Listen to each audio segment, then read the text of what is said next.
Hello students, welcome to DSR classes. और आज जो क्वेश्चन हम सबसे पहले डिस्कस करने वाले हैं वो क्वेश्चन आप स्क्रीन पर देख रहे हैं। ये क्वेश्चन है, two particles are projected simultaneously with the same speed v। दोनों के प्रोजेक्शन की स्पीड कैसी है? सेम है। तो same speed v in the same vertical plane with angles of elevation theta and 2 theta, जिसमें थीटा की वैल्यू 45 डिग्री से कम है। At what time will their velocities be parallel? कितने टाइम के बाद या कितने टाइम पर उनकी वेलोसिटी कैसी हो जाएंगी? पैरेलल हो जाएंगी। इनिशियल वेलोसिटी तो पैरेलल नहीं है क्योंकि उन दोनों को प्रोजेक्ट किया गया है अलग अलग एंगल ऑफ प्रोजेक्शन से, राइट। तो हमको ये बताना है कि कितने टाइम पर उनकी जो वेलोसिटी है वो कैसी हो जाएंगी? पैरेलल हो जाएंगी। तो हमने मान लिया कि ये एक हॉरिजॉन्टल सरफेस है और हॉरिजॉन्टल सरफेस से एक पार्टिकल को प्रोजेक्ट किया है। एंगल ऑफ प्रोजेक्शन थीटा है और इनिशियल वेलोसिटी जिससे प्रोजेक्ट किया है वो कितनी है? u के बराबर। दूसरा पार्टिकल है जिसको हमने प्रोजेक्ट किया है 2 थीटा एंगल से, स्पीड इसकी भी कितनी है? u के बराबर है, जैसा कि क्वेश्चन में कहा गया था। अब velocity of first particle at time t। तो टाइम t पर फर्स्ट पार्टिकल की वेलोसिटी क्या होगी ये हम देखते हैं कितनी है। तो इसकी वेलोसिटी की अगर हम कंपोनेंट करें तो जो हॉरिजॉन्टल कंपोनेंट है वेलोसिटी का फर्स्ट पार्टिकल का ये होगा u cos थीटा, और ये हमेशा कांस्टेंट रहेगा, टाइम के साथ कभी चेंज नहीं होगा। इनिशियल वर्टिकल कंपोनेंट है u sin थीटा, ठीक है। वर्टिकल डायरेक्शन में ग्रेविटेशनल फोर्स लग रहा है इसलिए ये कंपोनेंट चेंज होगा। तो किसी आर्बिट्ररी टाइम t पर वेलोसिटी का वर्टिकल कंपोनेंट कितना हो जाएगा? ये होगा v equals to u sin theta minus gt। तो टाइम t पर यह है वर्टिकल कंपोनेंट। तो टाइम t पर पार्टिकल a की वेलोसिटी कितनी लिख सकते हैं हम वेक्टर फॉर्म में लिख सकते हैं u cos theta i cap. Coordinate system में कौन सा फॉलो कर रहा हूँ? इसमें कोऑर्डिनेट सिस्टम ले रहा हूँ मैं इस तरह का कि राइट साइड को positive x, vertically upper direction को पॉजिटिव y, राइट। तो ये वेलोसिटी आई हमारे पास at arbitrary time t first particle की, जिसको कि हमने वेक्टर फॉर्म में लिखा हुआ है। Similarly velocity of second particle at time t, इसी तरह से सेकंड पार्टिकल की वेलोसिटी को भी हम लिख सकते हैं और वो कितनी होगी? वो होगी u cos 2 theta i cap plus u sin 2 theta minus gt j cap. Same logic हमने इसमें भी लगाया है, बस एंगल ऑफ प्रोजेक्शन इसमें थीटा की जगह कितना हो गया है? 2 थीटा, और यहाँ पर भी 2 थीटा आ गया, ठीक है। तो ये वेलोसिटी हुई। अब हमको ये बताना है कि ये जो वेलोसिटी है ये फर्स्ट पार्टिकल की मान लेते हैं v1 है, सेकंड पार्टिकल की वेलोसिटी v है टाइम t पर। तो ये v1 और v2 दोनों पैरेलल कब होंगे? ठीक, तो उसके लिए हम थोड़ा सा एक समझ लेते हैं कि किसी भी पार्टिकल की वेलोसिटी है मान लो v, कोई भी पार्टिकल है उसकी वेलोसिटी v है, उसकी वेलोसिटी का x कंपोनेंट है vx और y कंपोनेंट कितना है? vy के बराबर है, ठीक है। तब ये पार्टिकल किस एंगल से मूव करते हुए दिखेगा ये डिपेंड किस पे करता है? इसके वेलोसिटी के हॉरिजॉन्टल और वर्टिकल कंपोनेंट्स पर। कैसे कि ये इसका हॉरिजॉन्टल कंपोनेंट है vx और वर्टिकल कंपोनेंट है vy। ये वर्टिकल कंपोनेंट है, ये हॉरिजॉन्टल कंपोनेंट है और ये रिजल्टेंट वेलोसिटी है y। अब जो ये रिजल्टेंट वेलोसिटी है v, ये हॉरिजॉन्टल से कितना एंगल बनाती है? अल्फा। तो ये एंगल अल्फा को हम कैसे एक्सप्रेस कर सकते हैं? हम लिख सकते हैं tan alpha equals to perpendicular upon base, तो vy अपॉन vx। यानी एंगल अल्फा किसी भी वेलोसिटी का कितना दिखेगा ये डिपेंड इस बात पे करता है कि वेलोसिटी का वर्टिकल कंपोनेंट कितना है और हॉरिजॉन्टल कंपोनेंट कितना है। अगर दो वेलोसिटीज़ के यानी v1 और v2 के हॉरिजॉन्टल और वर्टिकल कंपोनेंट्स का जो रेशियो है वो सेम आ जाए तो फिर ये एंगल भी सेम आ जाएगा, ठीक है। यानी अगर ऐसा हो जाए कि vy1 upon vx1 equal to vy2 upon vx2, तो फिर ये एंगल भी कैसा होगा? उनके लिए सेम होगा, ठीक है। तो इसी कॉन्सेप्ट को, इसी लॉजिक को लगाते हुए हम आगे क्वेश्चन सॉल्व करते हैं। तो tan अल्फा कितना होता है? vy अपॉन vx, ये मैंने ऑलरेडी आपको बता दिया है। तो यहाँ पर फर्स्ट पार्टिकल के लिए फर्स्ट पार्टिकल की वेलोसिटी का ये है y कंपोनेंट, ये है x कंपोनेंट, ठीक। तो y component upon x component. Second particle की वेलोसिटी का y कंपोनेंट, ये x component. So this is the y component, this is x component, ठीक है। इतना हमने लिख लिया है। ये रेशियो अगर इक्वल है तो फिर ये एंगल ऑफ प्रोजेक्शन भी सेम होंगे। कौन एंगल ऑफ प्रोजेक्शन नहीं, सॉरी, उस समय दोनों की जो वेलोसिटी है वो हॉरिजॉन्टल से सेम एंगल बना रही होगी, और वो सेम एंगल कितना है, सपोज अल्फा के बराबर है। तो ये रेशियो इक्वल हो जाना चाहिए, और इसको अगर हम फर्दर सिंप्लीफाई करें क्रॉस मल्टीप्लिकेशन के बाद तो ये कुछ इस तरह का आएगा। तो ये जो टाइम हमने कैलकुलेट किया, this is the time eight which velocity of both the particles becomes parallel. ठीक है, इसको फर्दर आप सॉल्व कर सकते हो। आंसर को लिखने का जो तरीका है वो जरूरी नहीं है कि यही हो, मैंने यहीं तक सॉल्व किया है। हो सकता है कि जहां पर आंसर दिया हो वहां पर cos 2 theta minus cos theta में cos c minus cos d का ट्रिग्नोमेट्री का फॉर्मूला लगा के सॉल्व किया हो। फिर इसको भी हम सिंप्लीफाई करके sine a cos b minus sine b cos a का फॉर्मूला लगा सकते हैं। ठीक है, बाकी आपको पता चल चुका है कि इसका आंसर इतना आएगा। राइट, सो ये था पहला डाउट आज की क्लास का। अब हम बढ़ते हैं सेकेंड डाउट पर। ये एक बेहतरीन सवाल है, जेईई एडवांस 2019 का है, और इस क्वेश्चन में सिचुएशन क्या है इसको हम समझ लेते हैं। A ball is thrown from ground at an angle theta with horizontal and with initial speed u naught. तो बॉल को प्रोजेक्ट किया, यहां से इनिशियल स्पीड कितनी है, यू नॉट के बराबर है। एंगल ऑफ प्रोजेक्शन कितना है इसका, थीटा है। अच्छा, आगे क्वेश्चन क्या कहता है, for the resulting projectile motion the magnitude of average velocity of the ball up to the point when it hits the ground for the first time is v1। इनके कहने का मतलब ये है कि जब इसने पहली बार हिट किया ग्राउंड को, यानी कि यहाँ पर एवरेज वेलोसिटी कितनी है इस मोशन के लिए, केवल इस वाले मोशन के लिए एवरेज वेलोसिटी कितनी है, v1 के बराबर है। ठीक, after hitting the ground the ball rebounds at the same angle theta. तो बॉल सेम एंगल थीटा से यहाँ पर जैसा कि डायग्राम में दिख रहा है रिबाउंड होती है, but with the reduced speed of you not upon alpha. लेकिन इसकी स्पीड पहले से कम हो जाती है यू नॉट बाई अल्फा। ठीक, यानी कि ये कोलिजन इलास्टिक नहीं है। हालांकि ये कोलिजन का क्वेश्चन है नहीं, बगैर उसके हो जाएगा। तो u naught by alpha is the velocity after first collision with the ground. Its motion continues for a long time as shown in the figure. तो लंबे टाइम तक इसका मोशन चलता रहता है, यहां से इसने दूसरी बार हिट किया, फिर तीसरी बार हिट किया, एंड सो ऑन। ठीक है, if the magnitude of average velocity of the ball for the entire duration of motion is 0.8 v1, यानी कि एवरेज वेलोसिटी, ये सारे कोलिजन में जो टोटल एवरेज वेलोसिटी है, वो जो सबसे पहली वाली एवरेज वेलोसिटी आई थी v1, उसका कितना है, 0.8 टाइम्स है। ये क्वेश्चन में गिवन है। Then find value of alpha. So this is the question. ठीक, तो अब हमको इसमें निकालनी है बेसिकली एवरेज वेलोसिटी, और एवरेज वेलोसिटी की डेफिनेशन होती है total displacement upon total time taken. तो उसको सॉल्व करने के लिए हम क्या करते हैं, जो इन्फॉर्मेशन दी गई है उसका हम इस्तेमाल करते हैं।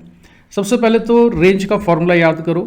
प्रोजेक्टाइल मोशन में रेंज के फॉर्मूले को इस तरह से भी लिख सकते हैं, जैसा कि आप यहाँ देख रहे हो। इसको ऐसे भी लिखा जा सकता है 2ux uy अपॉन जी, जिसमें ux है initial horizontal component of velocity and uy है initial vertical component of velocity.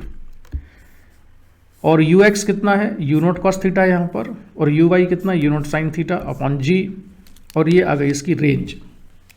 ठीक, इसी तरह से रेंज u2 को कितना लिखा जा सकता है, इसमें ux की जगह कितना हो जाएगा, u not by alpha cos theta, और वर्टिकल कंपोनेंट हो जाएगा u not by alpha sine theta.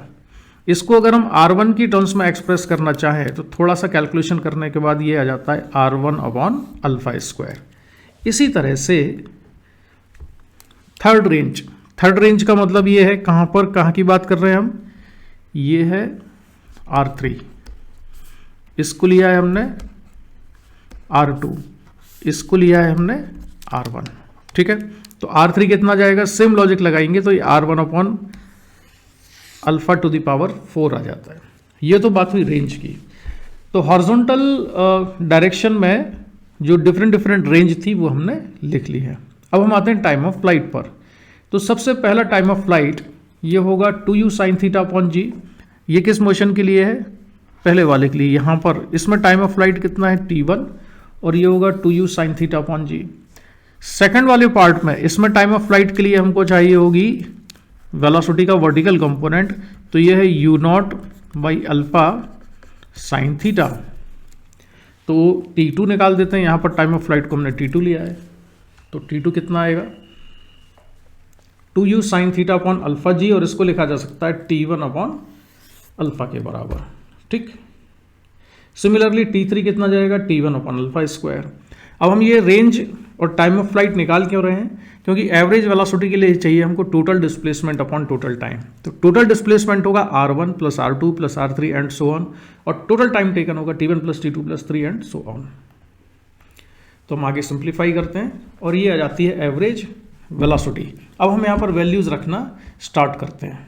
तो V एवरेज ये आएगा R1 plus R1 upon alpha square plus R1 upon alpha two the power 4। Similarly time of flight की हमने values रख दी T1 की टर्म्स में, और इसको अगर हम सिंप्लीफाई करें तो सभी में से हम R1 और T1 को कॉमन निकाल लेते हैं। तो R1 और T1 को कॉमन निकाल लें तो ब्रैकेट के अंदर बचता है ये एक इनफाइनाइट जीपी है और ये भी एक इनफाइनाइट जीपी है। इनफाइनाइट जीपी का जो सम होता है वो होता है a अपॉन 1 माइनस r, जिसमें a फर्स्ट टर्म होती है और r होता है कॉमन रेशियो। ये आपको सभी को ऑलरेडी पता है। ठीक है, तो हम इनफाइनाइट जीपी का फॉर्मूला लगाते हैं इसमें, इस वाले एक्सप्रेशन में। तो इनफाइनाइट जीपी का फॉर्मूला मैं फिर लिख देता हूँ a अपॉन 1 माइनस r। ठीक, ऊपर न्यूमरेटर में जो जीपी है उसका कॉमन रेशियो कितना है 1 बाई अल्फा स्क्वायर है, और जो जीपी डिनोमिनेटर में है उसमें कॉमन रेशियो कितना है 1 बाई अल्फा के बराबर है। तो एवरेज वेलोसिटी को इस तरह से एक्सप्रेस किया जा सकता है। इसको फर्दर सिंप्लीफाई कर दें तो R1 upon T1 alpha square minus 1 alpha minus 1 upon alpha, और फर्दर सिंप्लीफाई करने पर ये बचता है इतना। अच्छा, यहाँ पर मैंने V1 क्यों लिख दिया, क्योंकि इसमें क्वेश्चन में गिवन था कि जो पहला प्रोजेक्टाइल मोशन है उसकी एवरेज वेलोसिटी कितनी है V1 है, ये क्वेश्चन में गिवन था। ठीक है, तो पहला वाला हॉरिजॉन्टल डिस्प्लेसमेंट R1, पहले वाला time taken is T1 first projectile motion में, और ये एवरेज वेलोसिटी V1 के बराबर, ये क्वेश्चन में ऑलरेडी गिवन था, तो इसको मैंने लिखा है V1। लेकिन क्वेश्चन में एंटायर मोशन के लिए जो एवरेज वेलोसिटी थी वो कितनी दी हुई है 0.8 V1 के बराबर। तो ये जो चीज़ है ये 0.8 V1 है। ठीक, तो इसको हम फिर फर्दर सिंप्लीफाई करते हैं जो क्वेश्चन में इंफॉर्मेशन है उसके बेसिस पर। तो V एवरेज, ये वाली जो वेलोसिटी है, मैं फिर रिमाइंड करा दूँ, ये क्वेश्चन में गिवन है कि ये वेलोसिटी जो टोटल प्रोजेक्टाइल मोशन, जितने भी प्रोजेक्टाइल थे सारे के सारे मोशन की मिला के जो एवरेज वेलोसिटी है वो 0.8 V1 के बराबर है। तो ये 0.8 V1 इसके इक्वल हो जाएगा। इसको हम सिंप्लीफाई कर देते हैं, तो इसको सिंप्लीफाई करने पर ये आता है finally alpha equals to 4, and this is the answer of the question. Right, तो ये हो गया क्वेश्चन जेईई एडवांस का। और जो नेक्स्ट डाउट है हमारे पास ये है, at time t equal to 0 a particle starts moving along the x-axis. If its kinetic energy increases uniformly with time t, the net force acting on it must be proportional to. तो इसका meaning ये है कि एक particle जो है time t equal to 0 पे move करना स्टार्ट करता है। आपको क्वेश्चन की लैंग्वेज से इंफॉर्मेशन निकालना आना चाहिए। इसमें क्या लिखा हुआ है स्टार्ट्स, तो जैसे ही यहाँ पर स्टार्ट्स लिखा है मतलब आपको समझ जाना है कि इनिशियल वेलोसिटी कितनी लेंगे 0, या इनिशियल काइनेटिक एनर्जी कितनी है इसकी 0 है। स्टार्ट्स देख के ही हम समझ गए कि इनिशियल वेलोसिटी कितनी है इसकी 0 है। Moving along the x axis, if it's kinetic energy increases uniformly, तो काइनेटिक एनर्जी कांस्टेंट रेट से बढ़ रही है, यानी कि काइनेटिक एनर्जी के इंक्रीज होने का जो रेट है इसको हम लिख लेते हैं dk/dt। ये कैसा है, कांस्टेंट है, किसी कांस्टेंट c के बराबर इसको लिखा जा सकता है। ठीक है, the net force acting on it must be proportional to. तो नेट फोर्स टाइम के साथ किस तरह से वेरी कर रहा है वो हमको 4 ऑप्शन में से सिलेक्ट करना है। ठीक, तो चलिए इसका सोल्यूशन बनाते हैं। तो dk/dt इक्वल्स टू c, क्योंकि क्वेश्चन में गिवन है कि काइनेटिक एनर्जी कांस्टेंट रेट से चेंज हो रही है, इंक्रीज हो रही है, तो dk/dt कांस्टेंट है, वो कांस्टेंट मैंने मान लिया c के बराबर है। इसको फर्दर अगर हम सिंप्लीफाई करें तो वेरिएबल सेपरेट कर देते हैं, d के लेफ्ट साइड में dt राइट साइड में, और अब इंटीग्रेट करते हैं। तो इंटीग्रेशन में जो लिमिट है t इक्वल टू 0 पर काइनेटिक एनर्जी 0, क्यों, क्योंकि पार्टिकल स्टार्ट करता है मोशन को, यानी कि इनिशियल वेलोसिटी 0 है, इनिशियल स्पीड 0 है, तो काइनेटिक एनर्जी भी 0 होगी। टाइम t पर काइनेटिक एनर्जी कितनी है, k के बराबर। तो इसको हम सिंप्लीफाई कर दें तो काइनेटिक एनर्जी के इक्वल टू हो जाती है कांस्टेंट सी इंटू टी के बराबर। अब काइनेटिक एनर्जी को लिखा जा सकता है, ये काइनेटिक एनर्जी को हम लिख सकते हैं कितना, हाफ एम वी स्क्वायर के बराबर। तो half m v square equal to c t, right. इसमें लिखा जा सकता है v square equal to 2ct upon m into t, c equal to under root 2c upon m into under root t, इतना आ गया। मैं इसको स्टेप बाय स्टेप सॉल्व कर रहा हूँ, और जो स्टूडेंट्स 11th क्लास में हैं वो अगर वीडियो को देख रहे होंगे तो इसलिए मैं इसको थोड़ा स्लो कर रहा हूँ, अदरवाइज ये डिफरेंशिएशन बड़ा फास्ट हो सकता है। डिफरेंशिएशन और इंटीग्रेशन इस स्टेप्स तक पहुँचने में 12th में इंटीग्रेशन और डिफरेंशिएशन पढ़ने के बाद आपको इतना टाइम नहीं लगेगा जितना कि अभी मैं ले रहा हूँ। तो चलो उसको डिफरेंशिएट कर देते हैं। डिफरेंशिएशन करने के बाद हमको इतना मिलेगा, और dv बाई dt क्या हो जाएगा, एक्सेलरेशन। dv बाई dt को, इस dv बाई dt को मैंने मास से मल्टीप्लाई कर दिया, तो ये हो जाएगा मास into acceleration. Mass into acceleration क्या होता है, नेट फोर्स होता है, और यही हमको पता करना था कि नेट फोर्स किस तरह से वेरी कर रहा है। अब मैंने क्या काम किया कि ये जो सारी चीज़ें हैं, ये जैसे ये मास है, ये मास है, ये C2 और ये 2, ये सारा कुछ कांस्टेंट है। इस पूरे को मिला के मैंने एक सिंगल कांस्टेंट लिख दिया यहाँ पर C1। तो F इक्वल टू आ गया C1 upon under root T, और ये F क्या है, ये नेट फोर्स है, क्योंकि ये है mass into acceleration. Mass into acceleration होता है नेट फोर्स, राइट। तो F is proportional to 1 by root t, and answer of this question is this one, 1 by root t. तो आपका ये क्वेश्चन भी सॉल्व हो गया। इसके बाद आज की क्लास का जो आखिरी सवाल है, ये सिद्धार्थ ने पूछा है। क्वेश्चन ये है कि a stone projected at an angle of 60 degree from the ground. तो डायग्राम में आप देख रहे हो, उसको 60 डिग्री पे प्रोजेक्ट किया है ग्राउंड से। Strikes at an angle of 30 degree on the roof of a building of height h। तो ये h हाइट की एक बिल्डिंग है, यहाँ पर ये 30 डिग्री से स्ट्राइक करता है, ठीक। Then speed of projection of the stone is, तो किस स्पीड से इसको प्रोजेक्ट किया गया है ये हमको कैलकुलेट करना है। तो हमने मान लिया कि एंगल ऑफ प्रोजेक्शन तो 60 डिग्री ऑलरेडी गिवन है। स्पीड ऑफ प्रोजेक्शन कितनी है, u है, और पार्टिकल जब यहाँ हिट करता है तो ऑलरेडी डायग्राम में ये एंगल दिया हुआ है कि इसको कितना लेना है, 30 डिग्री। हम मान लेते हैं कि पार्टिकल की at the time of striking the roof of the building is v, ये स्पीड कितनी है, v के बराबर है। तो इसका जो हॉरिजॉन्टल कंपोनेंट आएगा ये होगा v cos 30, and vertical component of this is v sin 30, right. अच्छा, इनिशियली हॉरिजॉन्टल कंपोनेंट कितना था, ये था u cos 60, और इनिशियल वर्टिकल कंपोनेंट कितना है, u sin 60। अब हॉरिजॉन्टल डायरेक्शन में कोई भी फोर्स होता नहीं है, इसलिए ये दोनों कंपोनेंट्स जो हॉरिजॉन्टल वाले इक्वल होंगे। कौन कौन से, u cos 60 equals to v cos 30। इसको अगर हम सिंप्लीफाई कर दें तो इससे v इज इक्वल टू आ जाएगा u cos 60 अपॉन cos 30।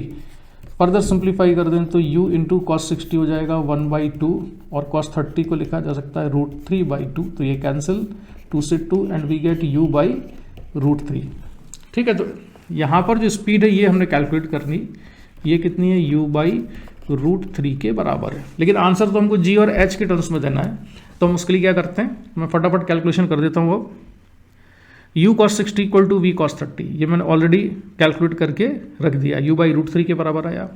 दूसरा कॉन्सेप्ट मैं ये लगा रहा हूँ कि ये जो पॉइंट ऑफ प्रोजेक्शन है, इस पॉइंट पर और पॉइंट ऑफ लैंडिंग पर, पॉइंट ऑफ प्रोजेक्शन और पॉइंट ऑफ लैंडिंग पर वर्टिकल डायरेक्शन में थर्ड काइनेमेटिकल इक्वेशन में यूज़ करूँगा।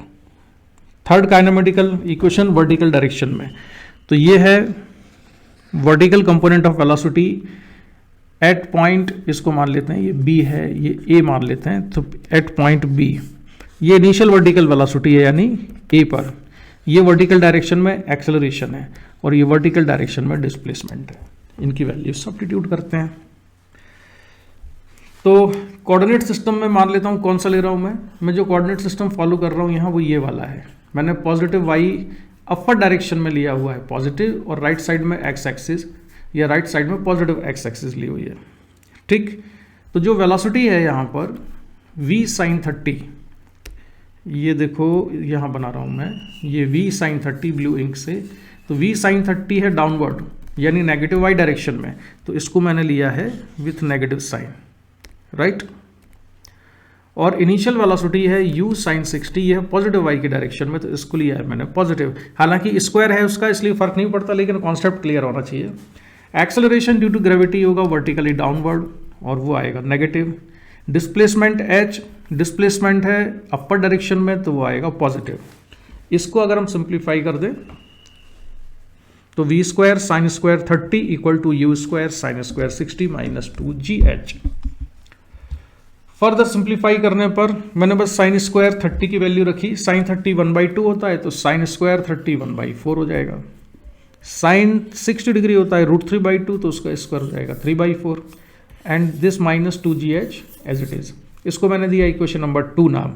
अब मैं क्या करूंगा, इक्वेशन नंबर 1 से इस v की वैल्यू उठा के जो कि u/√3 के बराबर है यहां पर रख देता हूं।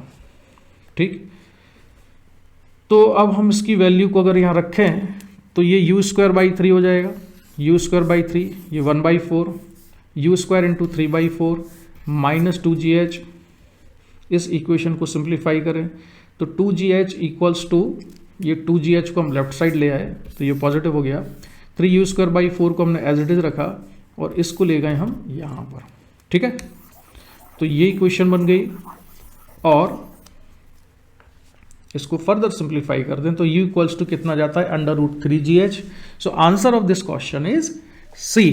तो आज की डाउट क्लास में बस यही क्वेश्चन डिस्कस करने थे। फिर मिलेंगे किसी और डाउट्स के साथ, जब स्टूडेंट्स भेजेंगे तब हम उन डाउट्स को डिस्कस करेंगे।